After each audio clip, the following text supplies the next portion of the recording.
Hello everyone, this is Garima Mishra and welcome you all in Study Master. So आज हम लोग पढ़ने जा रहे हैं बिहाई बुक का चैप्टर जिसका नाम है the road not taken. Okay, so ये जो चैप्टर है ये मैं बता देती हूँ, हमारी पूरी बेसिकली हमारी लाइफ पे डिपेंड होती है। जैसे हमारे लाइफ में एक ऐसा मोड़ आता है, एक ऐसी जगह आती है जहाँ पे हमें दो चीज़ों में से किन्हीं एक चीज़ को चूज़ करना होता है और उसे पूरी लाइफ टाइम निभाना होता है, हम उसे क्विट नहीं कर सकते हैं। तो बिल्कुल ये हमारे लाइफ बेस्ड स्टोरी है। So let's start without wasting our time.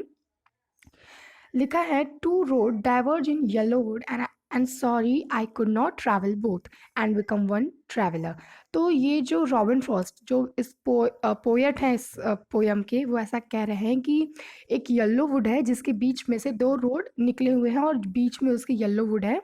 और मैं बहुत ही क्षमा फील कर रहा हूँ दिल से कि मैं एक साथ दोनों पे नहीं जा सकता हूँ।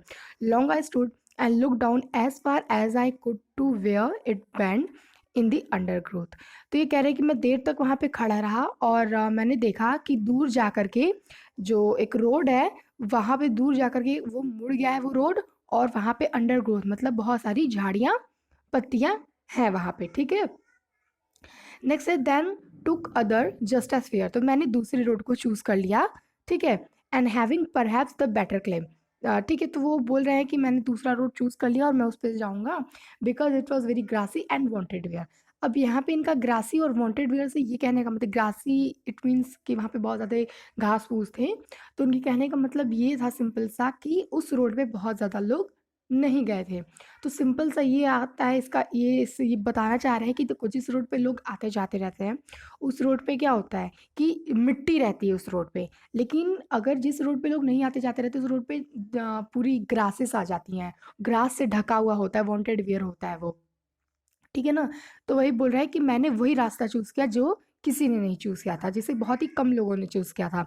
दो as for that he the passing there had worn that really about the same. फिर जैसे मैं उस रोड पर आगे गया, मैंने देखा थोड़ी दूर आगे जा करके कि वो दोनों रास्ते तो बिल्कुल एक जैसे हैं। फिर क्या होता है, and both that the morning equally ले। और फिर जब सुबह हुआ तो वो दोनों रोड पे एकदम सेम टू सेम दोनों रोड लग रहे थे। दोनों रोड पे पत्तियां गिरी हुई थी। In leaves no step had road and black, मतलब उन दोनों रोड पे पत्तियां गिरी हुई थी। Oh I keep the first for another day. बोला कि चलो कोई बात नहीं, अब मैं अभी वो जो रोड उन्होंने चूज़ किया था वो उस पे चले गए, लेकिन उन्होंने कहा कि कोई बात नहीं, अगली बार मैं उस रोड पे चला जाऊंगा, अभी इस पे चला जाता हूँ। Yet knowingly how way Leeds on the way I doubted if should ever come back. तो वो ऐसा कह रहा है कि मुझे खुद पे डाउट है कि मैं इस रोड पे आ भी पाऊंगा या नहीं, क्योंकि वो दो रोड में से एक रोड को चूज करते हैं, उसी रोड पे जाते हैं और वो फिर खुद से कहते हैं कि मैं कोशिश करूंगा कि मैं उस रोड पर भी ट्रैवल कर पाऊं। लेकिन वो बोलते हैं कि मुझे डाउट है कि मैं उस रोड पे ना जा पाऊँ। ठीक है, उनको ऐसा डाउट लगता है कि मुझे नहीं लगता कि मैं अब रोड पे उस रोड पे कभी आ पाऊँगा, क्योंकि मैं एक रोड चूज़ कर चुका हूँ। इट मीन्स मैं अपने लाइफ की एक पाथ चूज़ कर चुका हूँ और मैं उसी पे चलूँगा। I shall be telling this with a sigh. ये मैं बहुत ही साय के तरीके से कह रहा हूँ।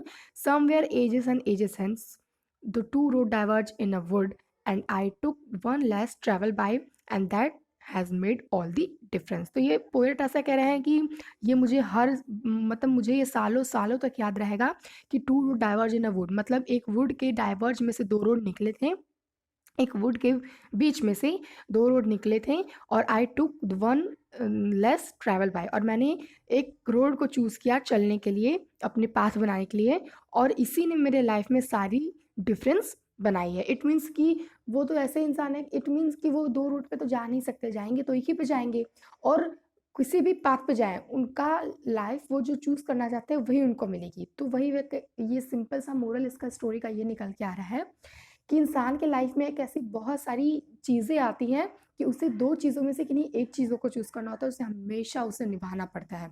ओके, सो ये जो पोयम था ये रॉबर्ट फ्रॉस्ट ने लिखा था। And thank you so much. और अगर आप लोगों को इस चैप्टर की क्वेश्चन आंसर्स की एक्सप्लेनेशन चाहिए, so go in my comment section and comment in it.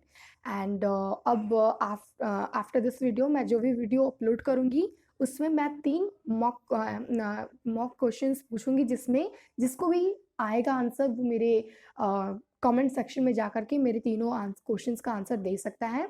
इससे क्या होगा कि उन 3 क्वेश्चंस से आप लोगों को मेरे एक्सप्लेनेशन में क्या समझ में आई वो आप लोग को मैं देखूँगी कि मेरे एक्सप्लेनेशन में आप लोगों को कितना समझ में आता है, इसलिए मैं वो मॉक क्वेश्चंस दूँगी आप लोग को कि आप लोग को जो आंसर आए आप लोग मेरे कमेंट सेक्शन में लिख सकें। Okay, so thank you so much, keep loving and keep watching.